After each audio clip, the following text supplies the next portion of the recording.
Hello, okay, right. Today I want to introduce you to this book that I have been reading lately. Okay, so this is called The Diagnosis and Treatment of Chronic Fatigue Syndrome and ME, and it's by Dr. Sarah Myhill. Now, I just wanted to read you a quote from this book, which is very apt for chronic fatigue.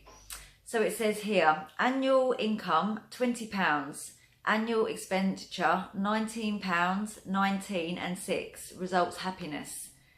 Annual income £20, annual expenditure £20, 0 and 6, result in misery.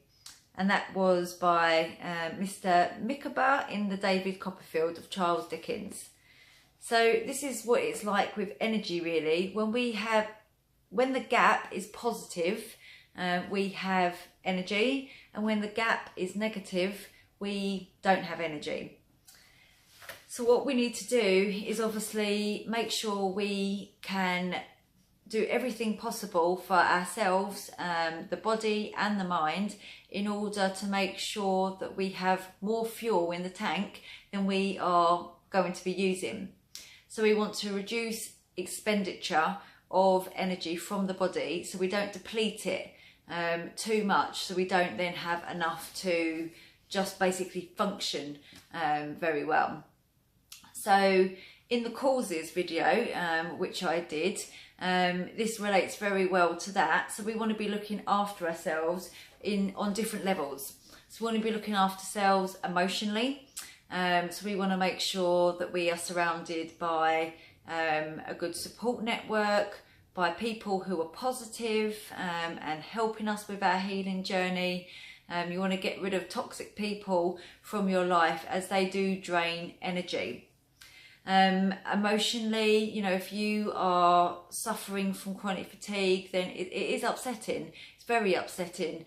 So, you want to be looking at tools to try and help yourself with this. I found emotional freedom technique, i.e. tapping, to be very helpful with the emotional side of chronic fatigue and getting myself into a much more positive place, that frame of mind, in order to start getting on and healing myself. You want to be looking after yourself physically.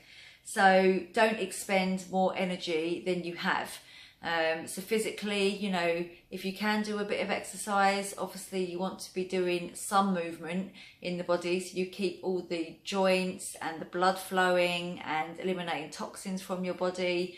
So, if you can go for little walks, just go for short walks. You don't have to go at the speed of light. You don't have to go power walking, just a gentle walk. Ideally somewhere nice in nature, in the woods or something like that is very healing.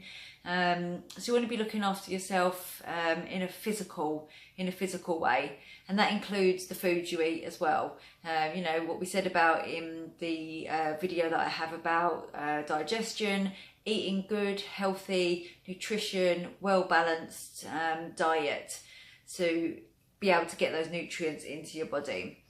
Looking after yourself mentally, so not putting too much pressure on yourself.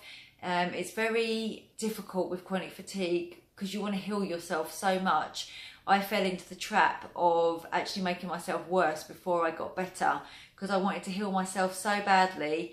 I put on so much pressure on myself to get well, and I was researching everything that I could get my hands on it. I was, reading a lot all the time. I was trying everything, all at once, and it just put too much pressure on myself.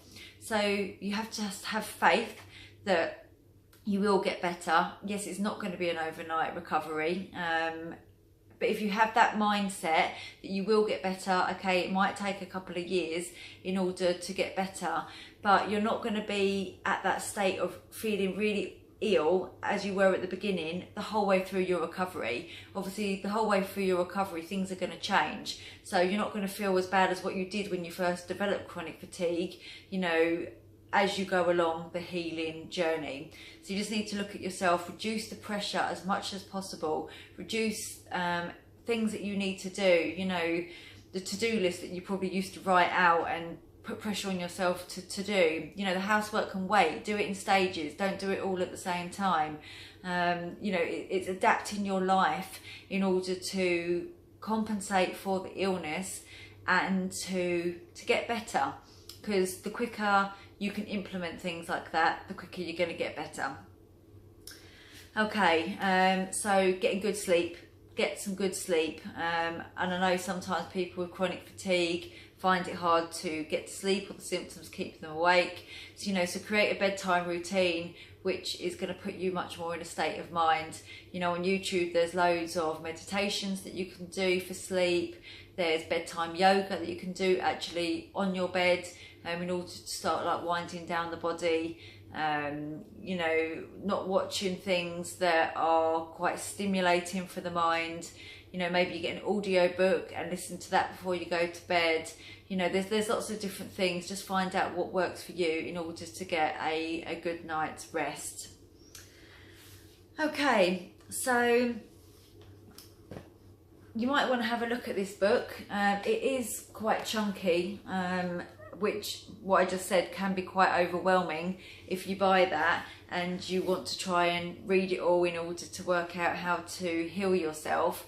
But I would suggest, you know, just look at small bits at a time, only change one thing at a time, introduce one thing, i.e. like meditation, and then have a look at your diet. And then once you've done that, then go back and maybe learn how to do EFT. So, you know, do one thing at a time, don't put too much pressure on yourself, and say, I haven't read all of this book, but what I have read of it, it seems, you know, very comprehensive. She goes into a lot of detail. It will probably help you understand chronic fatigue a little bit better, and I think, you know, the more information you have about it, the easier it is then to put a plan into action on how you're going to heal yourself. So good luck, and I'll speak to you soon.